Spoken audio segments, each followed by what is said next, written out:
అదండి మీరు అబ్జర్వ్ చేసారే లేదో మేము 10 సార్లు మేము చెప్పేవాళ్ళమే మేము అపోజిషన్లో ఉండేటప్పుడు ఎస్పెషల్లీ ఉమెన్ ప్రెసిడెంట్గా నేను కూడా చాలా సందర్భాల్లో అప్పీల్ చేశాను.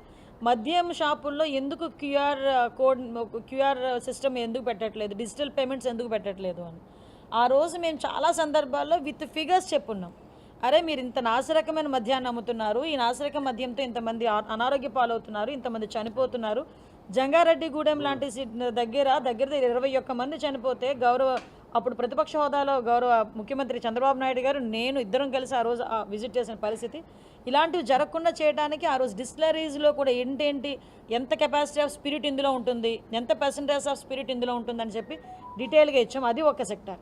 సెకండ్ది ఏంటంటే ఇందుకు మీరు డిజిటల్ పేమెంట్స్కి మీరు అలౌ చేయట్లేదని మేము చెప్తే ఒక్కరోజైనా సంబంధించిన మినిస్టర్ కానీ సీఎం కానీ స్పందించారా అండి? పైగా మా మీద బురద జల్లి మా మీద సోషల్ మీడియాలో చాలా వరస్ట్గా కామెంట్స్ పెట్టిన పరిస్థితి. ఆ రోజు మేము దేనికి జడవల. సో నేనేమంటానంటే ఈరోజు ఆ రోజు మేము చెప్పాం, అరే రేపు పొద్దున్న ఎలక్షన్స్కి ఖర్చు పెట్టే సొమ్ము అంతా మీరు కష్టపడిన సొమ్ము తీసుకెళ్ళి వాడు ఖర్చు పెడతారు వాళ్ళు. ఆ రోజు మేము చెప్పాం ఆ మాట. డిజిటల్ కరెన్సీ లేకుండా ఉంటే దానికి ఒక అథెంటికేషన్ ఉంటుంది డిజిటల్ కరెన్సీకి అయితే, ఆ డిజిటల్ పేమెంట్స్ ఉంటాయి. అది లేదు. ఎంత లోపలికి వెళ్తుందో ఎంత గవర్నమెంట్కి వెళ్తుందో అడిగే లెక్కలు చేసే పరిస్థితి లేదు. సో దట్ మేము ఆ రోజే చెప్పాము ఇదే జరుగుతుంది అని చెప్పాము, అదే జరిగింది. ఈరోజు అదే తేటతెల్లమైంది. అంటే ఇప్పుడు విషయం ఏంటంటే ప్రజలు కష్టపడి సంపాదించుకొని వాళ్ళ అలవాట్ల ప్రకారం తీసుకున్న ఆ లిక్కర్లో కూడా వాళ్ళు డబ్బులు సంపాదించుకొని ఈరోజు వాళ్ళు తాలూకా విలాసాలకు వెళ్తున్నారంటే ఒకసారి ఆలోచన చేసుకోవాలి. అట్ ద సేమ్ టైం మీ అందరికీ తెలుసు మద్యం మీద వచ్చే ఆదాయం మీద కూడా అంటే నా రాష్ట్రంలో ఎంతమంది తాగుతారు, ఇంత ఆదాయం వస్తుంది, దీన్ని బేస్ చేసుకుని నాకు 25,000 కోట్లు 15 సంవత్సరాలకు అప్పు ఇవ్వండి అని అప్పు తీసుకున్నాడు అంటేనే మనం అర్థం చేసుకోవాలి కదబ్బా. అసలు ఎవరైనా లిక్కర్ మీద అప్పు తీసుకుంటారా?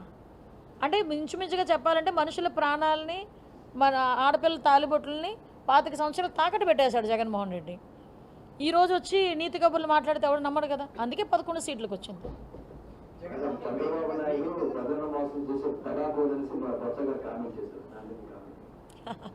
అంటే అసలు దగా కోరుని పక్కన కూర్చోబెట్టుకొని ఆయన ఈ మాట మాట్లాడడం అనేది నాకేదో అర్థం కావట్లేదు. అసలు దగాకోరుని అసలు ఎన్ని రకాలుగా దగాకోరు అంటే ఇంట్లో అమ్మని మోసం చేసిన పెద్ద దగాకోరు, చెల్లిని మోసం చేసిన పెద్ద దగాకోరు, కార్యకర్తలు మోసం చేసిన పెద్ద దగాకోరు, సొంత బాబాయిని హత్య చేసి ఆ చెల్లిని మోసం చేసిన పెద్ద దగాకోరు. ఇంతకన్నా పెద్ద దగాకోరు ఎక్కడ ఉంటాడండి? 16 నెలలు ప్రజల సొమ్ము తిని 16 నెలలు జైల్లో ఉండి 45,000 కోట్ల రూపాయలు ఆస్తులు ఈడీ జప్తుల్లో ఉండి అంతకన్నా పెద్ద దగాకోరు ఎవరు ఉంటారు? ఇంత దగాకోరుని ఆయన పక్కన కూర్చోబెట్టుకుని ఆయన నాయకత్వంలో ఈయన పనిచేస్తూ చంద్రబాబు నాయుడు గారిని మాట్లాడుతున్నారంటే ఒకసారి ఆయన రీథింక్ చేసుకోవాలి.